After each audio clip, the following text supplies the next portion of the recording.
میرا تو تعارف نہیں تھا، تو اس لیے مجھے تو خیال نہیں تھا کہ میرا کوئی بیان ہوگا۔ ہاں، عربی میری بہت اعلیٰ تھی اس وقت، تو وہاں سے میرا تعارف ہوا۔ کہنے لگے جب تم ممبر پر بیٹھے تو ہمیں بڑا غصہ چڑھا۔ تو میں سب سے پہلے 1982 میں گیا تھا انگلستان، اس وقت میری ابھی شادی بھی نہیں ہوئی، اور ایسی مشورے میں بیٹھے تھے میں رائمنڈ میں ہوتا تھا، تو انگلینڈ کی جماعت بننے لگی چلی، تو وہ جس کا ایک لمبا سفر ہو چکا ہو اور شادی شدہ ہو، یہ دو شرطیں لازمی ہیں چھوٹے سفر جانے کے لیے۔ یہ چلے کی جماعت تھی، لہٰذا ہم تو غافل بیٹھے تھے، ٹھیک ہے ابھی بن جائے گی۔ میرے ساتھ بیٹھے تھے عبدالحلیم صاحب رحمۃ اللہ علیہ، ملتان کے بڑے اکابر تبلیغ میں تھے، ساری زندگی تبلیغ میں لگا، تو وہ مجھے مذاقاً کہنے لگے تیرا نام لے دوں؟ تو میں نے بھی ہنستے ہنستے کہہ دیا لے دو، کیونکہ ان کو بھی پتہ تھا کہ طے نہیں ہوگا، مجھے بھی پتا کہ طے نہیں ہوگا، تو ہم دونوں نے اس کو مذاق بنا لیا، تیرا نام لوں؟ میں کہا لے لوں۔ تو جب وہ 3-4 نام طے ہو گئے تو انہوں نے کہا جی طارق جمیل بھی چلا جائے، تو عبداللہ صاحب نے فرمایا ہاں یہ بھی چلا جائے۔ تو وہ میں بھی ایسے ہو گیا اور وہ سارے ایسے ہو گئے، تو مولانا ظاہر شاہ صاحب رحمۃ اللہ علیہ فرمانے لگے اس کا تو کوئی سفر نہیں ہوا۔ کہنے لگے کوئی بات نہیں، خدا بخش ساتھ ہے، سنبھال لے گا۔ بھائی خدا بخش صاحب امیر، اس کی شادی بھی نہیں ہوئی، کہا کوئی نہیں، خدا بخش اس کے ساتھ ہے، اس کو سنبھال لے گا۔ میں ہکا بکا حیران، میں یہ کیا ہو گیا، مجھے تو خواب و خیال بھی نہیں تھا کہ ایسے ہو جائے گا۔ تو سارے مشورے والے بھی حیران ہو گئے، اللہ نے میرا نصیب لکھا ہوا تھا۔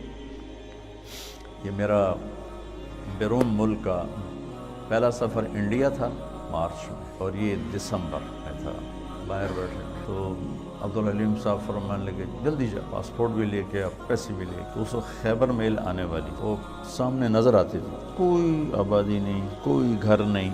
ہم رائمنڈ کے صحن میں بیٹھ کر ریلوے کی پٹڑی دیکھتے تھے، بیچ میں رکاوٹ ہی کوئی نہیں، ٹرینوں کو گزرتے دیکھتے، تو گاڑیاں ہمیں ازبر ہوتی تھی، میں فلاں گزر گئی، فلاں گزر گئی۔ تو میں نے دیکھا خیبر میل آنے والی، میں نے وہیں سے دوڑ لگائی۔ وہ ایک گیٹ اس طرف ہوتا تھا جنوب کی طرف، وہ بند رہتا تھا۔ اس وقت ہمت جوانی، میں نے جمپ لگایا، گیٹ کو پکڑ کے چھلانگ لگا کے ادھر گرا،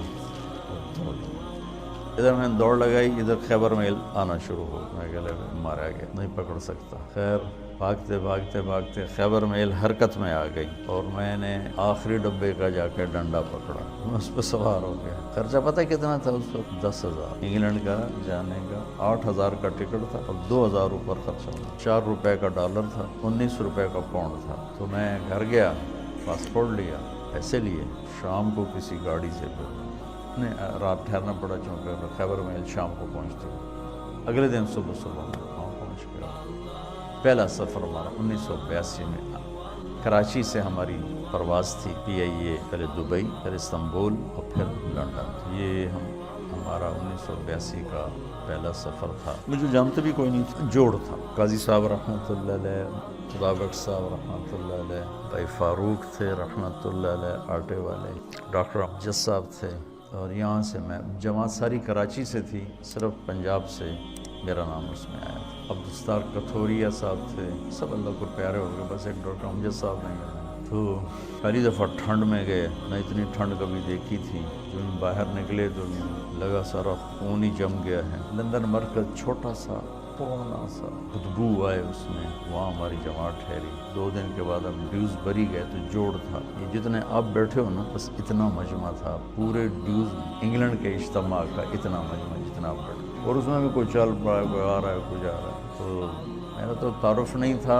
تو اس لیے مجھے تو خیال نہیں تھا کہ میرا کوئی بیان ہوگا۔ ہاں، عربی میری بہت اعلیٰ تھی اس وقت، تو ترجمانوں نے مجھے جاتی لگا دیا بیان کا ترجمہ، تو میں بھی اپنا لگ گیا ترجمے میں۔ قاضی صاحب رحمۃ اللہ علیہ بہت شفقت فرمایا کر، انہوں نے اگلے دن کہا کہ اس کا بھی تو کوئی بیان کرو۔ پھر وہ انہوں نے طے کر دیا، میرا ایک مختصر سا بیان، غالباً مغرب کے بعد تھا، مغرب سے عشاء تھوڑا سا ٹائم ہوتا، تو وہاں سے میرا تعارف ہوا۔ تو بعد میں ساتھی ملے، کہنے لگے جب تم ممبر پر بیٹھے تو ہمیں بڑا غصہ چڑھا کہ یہ کیا چوچے سے کو بٹھا دیا ہے۔ میں بہت کم، میرا اس وقت 53 کلو وزن تھا، اور اتنا چوڑا ممبر ہے ڈیوزبری مرکز میں، اتنا بڑا، وہاں بیٹھنے کے لیے اس کے حساب سے کوئی آدمی، مولی شاہد جیسا آدمی چاہیے بھائی۔ نظر بھی تو ہے۔ بیان سنا تو ساری وہ ایک دم وہاں تو کھپ ڈل گئی، نعرے لگنے لگے۔ اترا تو انہوں نے بنگالی چمٹ گئے مجھ سے، تو ہم نے وہاں 40 دن گزارے۔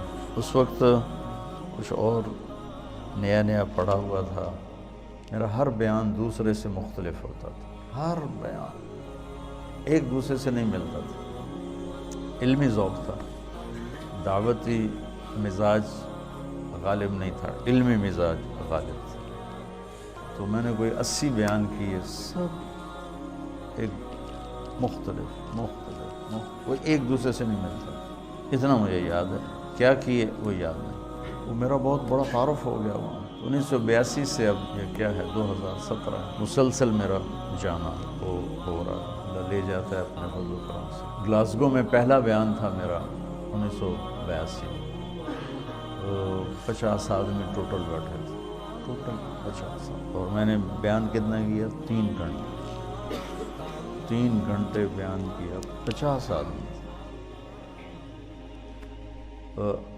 ابھی گلاسگو میں گیا ہوں تو ان کی جامع مسجد میں کوئی 7-8 ہزار کی گنجائش ہے، بیسمنٹ، ہال، پھر اوپر گیلری، پھر دائیں بائیں کمرے، تو کسی جگہ کھڑے ہونے کی جگہ نہیں تھی، کسی ایسے بھرے اوپر عورتیں بھری ہوئی، مرد، اور سب تمہاری طرح نوجوان، سب نوجوان۔